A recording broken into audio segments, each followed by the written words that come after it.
गर्मी की एक सच्ची दोपहर। जंगल तपा हुआ था। हवा में धूल थी, पत्तों में जान नहीं, और नदियों की जगह अब दरारें थी। जानवर बूंद बूंद पानी के लिए भटक रहे थे। छोटे तालाब तो जैसे कोई सपना रह गए थे। इसी जंगल में एक मासूम हिरण रहता था, गोलू। भोला, सीधा, लेकिन आज बेबस। उसकी आंखों में सिर्फ एक सवाल था, पानी कहाँ मिलेगा? प्यास ने उसे वहां तक पहुंचाया जहां आमतौर पर जानवर जाना नहीं चाहते थे। जंगल का रहस्यमय हिस्सा, वही हिस्सा जहां पुराने बरगद के नीचे रहती थी। चंपा कोई मामूली बिल्ली नहीं थी। वह गांव में इंसानों के बीच पली बड़ी थी। उसकी चाल में आत्मविश्वास था और आंखों में रहस्य। जानवर कहते थे, उसके पास जवाब होते हैं, बस सवाल ठीक से पूछो। गोलू ने धीरे से पूछा, चंपा देवी, क्या इस ओर कहीं पानी मिलेगा? चंपा ने उसकी हालत देखी। वह पसीने में लथपथ था, थका हुआ। वह बोली, हाँ पानी है, लेकिन रास्ता सीधा नहीं है। वहां खंडहर है और वहां रहता है सियार चपलू। चालबाज है वो, धोखा देना उसकी आदत है। गोलू घबरा गया, तो क्या वहां न जाऊं? चंपा मुस्कुराई, जाओ, लेकिन अकेले नहीं, मैं चलूंगी साथ। और हाँ, आंखें खुली रखना, आवाजें भी सुनना। जंगल कभी चुप नहीं होता। पत्तों की सरसराहट और झाड़ियों की गहराई के बीच जब वे उस खंडहर के पास पहुंचे, हवा बदल चुकी थी। गोलू के कान खड़े हो गए। तभी एक तीखी खुरदरी आवाज गूंजी, कौन है जो मेरी सीमा में दाखिल हुआ? सियार चपलू सामने आया। उसकी आंखें चमक रही थीं और मुस्कुराहट में जहर घुला था। ओह, चंपा देवी और गोलू, क्या बात है, आज तो मेरा दिन बन गया। चंपा सीधी बात कर रही थी, हमें पानी चाहिए। पानी तो है, चपलू बोला, लेकिन नियम मेरे, कीमत तुम्हारा समय, तुम्हारी कहानियां और मेरा मनोरंजन। गोलू ने चुपचाप हामी भर दी। उनके पास और कोई रास्ता नहीं था। खंडहर के भीतर एक पुराना कुआं था, गहरा, ठंडा, लेकिन उसमें थोड़ी सी नमी अभी भी थी। पानी बाद में, चपलू बोला, पहले कहानी। गोलू ने कांपते हुए अपनी छोटी सी मासूम कहानी सुनाई। चपलू ने मुंह बिचकाया, बिल्कुल तुम्हारी तरह भोली। फिर खुद एक भेड़िया और धोखे की कहानी सुनाने लगा। उसकी आवाज नीची थी, लेकिन डराने वाली। चंपा शांत रही, लेकिन उसने गौर किया, चपलू खेल नहीं खेल रहा था, वो शिकार की तैयारी कर रहा था। रात आई, तीनों खंडहर में रुके। चंपा ने धीरे से गोलू के कान में फुसफुसाया, कुछ ठीक नहीं लग रहा, नींद मत लेना। सुबह हुई, गोलू कहीं नहीं था। कहाँ? मैंने पूछा। चपलू की आवाज में बनावटी हैरानी थी। मुझे क्या पता, शायद डर के मारे भाग गया हो। लेकिन जमीन ने सच्चाई बता दी। खरोंचों के ताजा निशान थे और मिट्टी का गीला होना मानो किसी को जोर से घसीटा गया हो। चंपा कुछ समझ चुकी थी। वह तुरंत जंगल से बाहर गई। गांव से उसने कुछ चीजें जुटाई, कुछ शीशे के टुकड़े, एक छोटी घंटी और मजबूत रस्सियां। चंपा लौटी और चपलू को चुनौती दी, एक खेल और आखिरी बार, नाम है शिकारी और शिकार। चपलू हंस पड़ा, शिकार तो मेरे लिए आसान है, दिखाओ क्या है। चंपा ने जंगल में एक संकरा रास्ता चुना। वहीं उसने घंटियां और शीशे बिछाए और ऊपर एक जाल बांधा। जो इस रस्सी को पार करेगा वही असली शिकारी कहलाएगा। चपलू ने अपनी चालाकी में कदम बढ़ाया। घंटी बजी, क्लिंक, शीशे टूटे, धड़ाम, रस्सी खिंची, चपलू उल्टा लटक गया। उसका मुंह खुला रह गया। आंखों में डर था और आवाज फंस गई थी। चंपा अब समझ आया असली शिकारी कौन है। चंपा ने खंडहर के नीचे बने एक गुप्त खाने का दरवाजा खोला। अंदर गोलू पड़ा था, थका हुआ, डरा हुआ। मुझे लगा मैं अब नहीं बचूंगा। उसकी आंखों से आंसू बह निकले। चंपा ने उसे सहारा दिया। तुम अब सुरक्षित हो गोलू, झूठ देर तक नहीं टिकता। के साथ चपलू को पूरे जंगल के सामने लाया गया। उसका सच सबने देखा। उसकी चालाकी, उसकी कहानियां, सब उजागर हो गया। चंपा देवी को जंगल की सुरक्षा समिति का प्रमुख बनाया गया। गोलू अपने झुंड में लौटा। अब वह सिर्फ मासूम नहीं था, समझदार भी था। और चपलू, उसे जंगल के सबसे कोने में भेजा गया, जहां हर दिन उसे प्यासे, भूखे और थके जानवरों की सेवा करनी पड़ती थी। क्योंकि अब वो शिकारी नहीं, बस एक सीख था। धोखा चाहे जितना भी चालाक हो, सच्चाई आखिर में हीरो बनती है।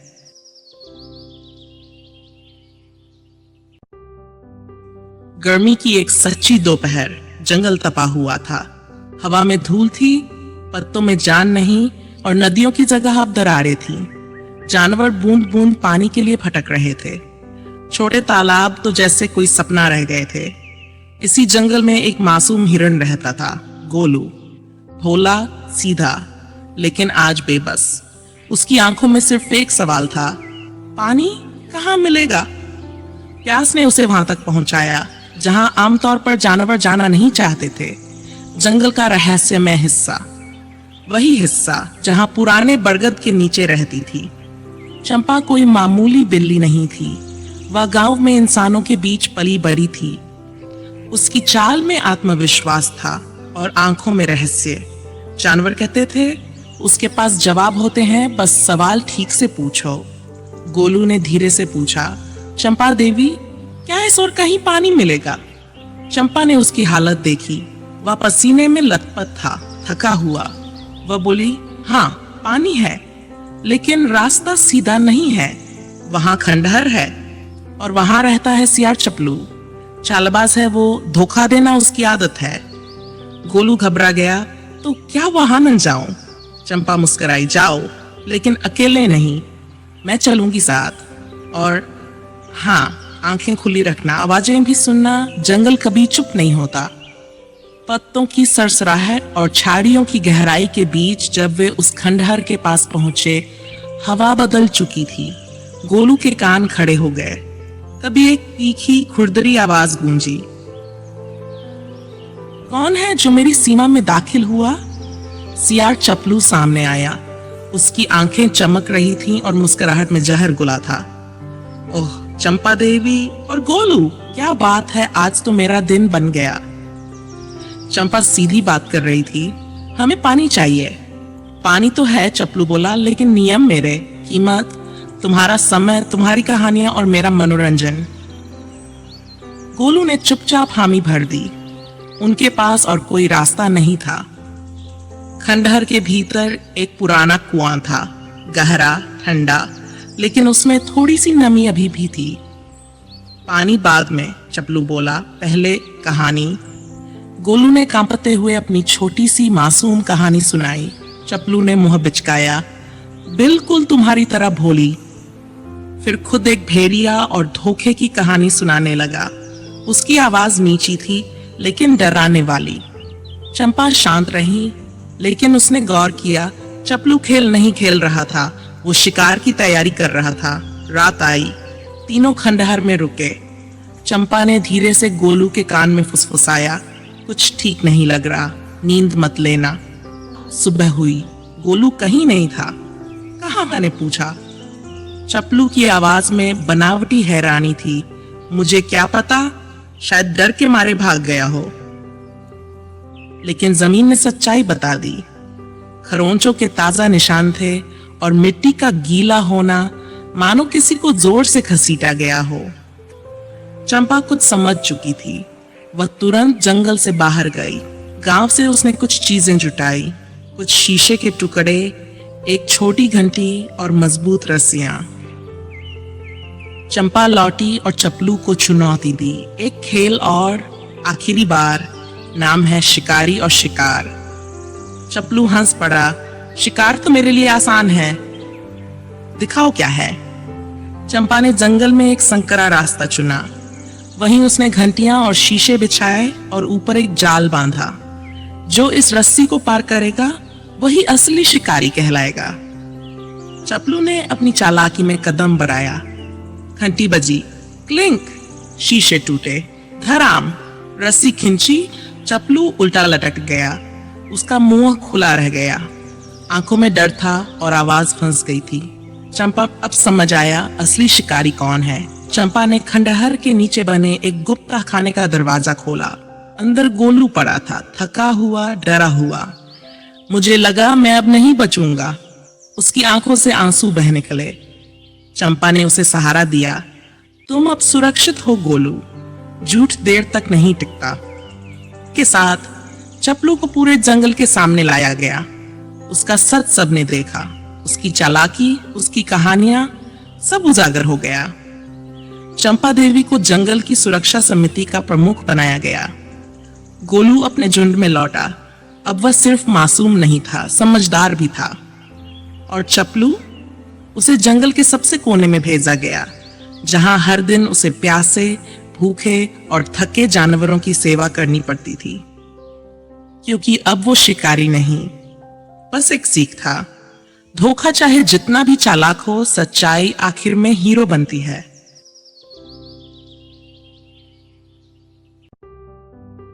गर्मी की एक सच्ची दोपहर, जंगल तपा हुआ था। हवा में धूल थी, पत्तों में जान नहीं, और नदियों की जगह अब दरारें थी। जानवर बूंद बूंद पानी के लिए भटक रहे थे। छोटे तालाब तो जैसे कोई सपना रह गए थे। इसी जंगल में एक मासूम हिरण रहता था, गोलू। भोला, सीधा, लेकिन आज बेबस। उसकी आंखों में सिर्फ एक सवाल था, पानी कहाँ मिलेगा? प्यास ने उसे वहां तक पहुंचाया जहां आमतौर पर जानवर जाना नहीं चाहते थे। जंगल का रहस्यमय हिस्सा, वही हिस्सा जहां पुराने बरगद के नीचे रहती थी। चंपा कोई मामूली बिल्ली नहीं थी। वह गांव में इंसानों के बीच पली बड़ी थी। उसकी चाल में आत्मविश्वास था और आंखों में रहस्य।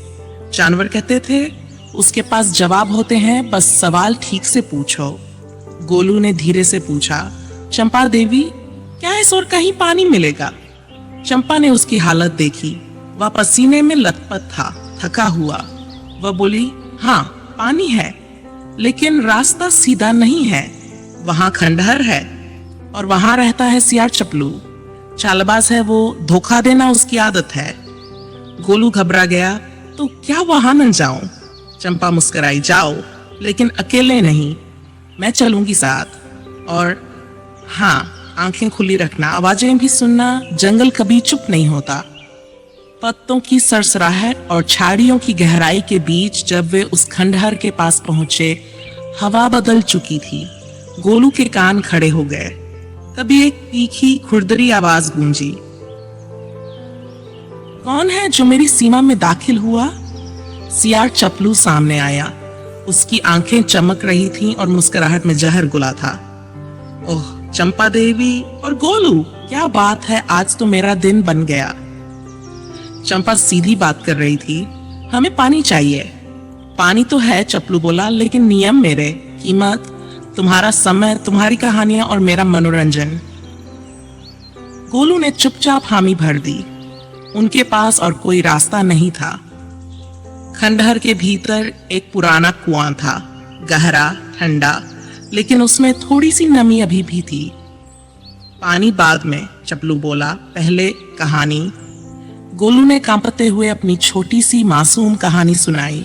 चपलू ने मुंह बिचकाया, बिल्कुल तुम्हारी तरह भोली। फिर खुद एक भेड़िया और धोखे की कहानी सुनाने लगा। उसकी आवाज नीची थी, लेकिन डराने वाली। चंपा शांत रही, लेकिन उसने गौर किया, चपलू खेल नहीं खेल रहा था, वो शिकार की तैयारी कर रहा था। रात आई, तीनों खंडहर में रुके। चंपा ने धीरे से गोलू के कान में फुसफुसाया, कुछ ठीक नहीं लग रहा, नींद मत लेना। सुबह हुई, गोलू कहीं नहीं था। कहाँ? मैंने पूछा। चपलू की आवाज में बनावटी हैरानी थी। मुझे क्या पता, शायद डर के मारे भाग गया हो। लेकिन जमीन ने सच्चाई बता दी। खरोंचों के ताजा निशान थे और मिट्टी का गीला होना मानो किसी को जोर से घसीटा गया हो। चंपा कुछ समझ चुकी थी। वह तुरंत जंगल से बाहर गई। गांव से उसने कुछ चीजें जुटाई, कुछ शीशे के टुकड़े, एक छोटी घंटी और मजबूत रस्सियां। चंपा लौटी और चपलू को चुनौती दी, एक खेल और आखिरी बार, नाम है शिकारी और शिकार। चपलू हंस पड़ा, शिकार तो मेरे लिए आसान है, दिखाओ क्या है। चंपा ने जंगल में एक संकरा रास्ता चुना। वहीं उसने घंटियां और शीशे बिछाए और ऊपर एक जाल बांधा। जो इस रस्सी को पार करेगा वही असली शिकारी कहलाएगा। चपलू ने अपनी चालाकी में कदम बढ़ाया। घंटी बजी, क्लिंक, शीशे टूटे, धड़ाम, रस्सी खिंची, चपलू उल्टा लटक गया। उसका मुंह खुला रह गया। आंखों में डर था और आवाज फंस गई थी। चंपा अब समझ आया असली शिकारी कौन है। चंपा ने खंडहर के नीचे बने एक गुप्त खाने का दरवाजा खोला। अंदर गोलू पड़ा था, थका हुआ, डरा हुआ। मुझे लगा मैं अब नहीं बचूंगा। उसकी आंखों से आंसू बह निकले। चंपा ने उसे सहारा दिया। तुम अब सुरक्षित हो गोलू, झूठ देर तक नहीं टिकता। के साथ चपलू को पूरे जंगल के सामने लाया गया। उसका सच सबने देखा। उसकी चालाकी, उसकी कहानियां, सब उजागर हो गया। चंपा देवी को जंगल की सुरक्षा समिति का प्रमुख बनाया गया।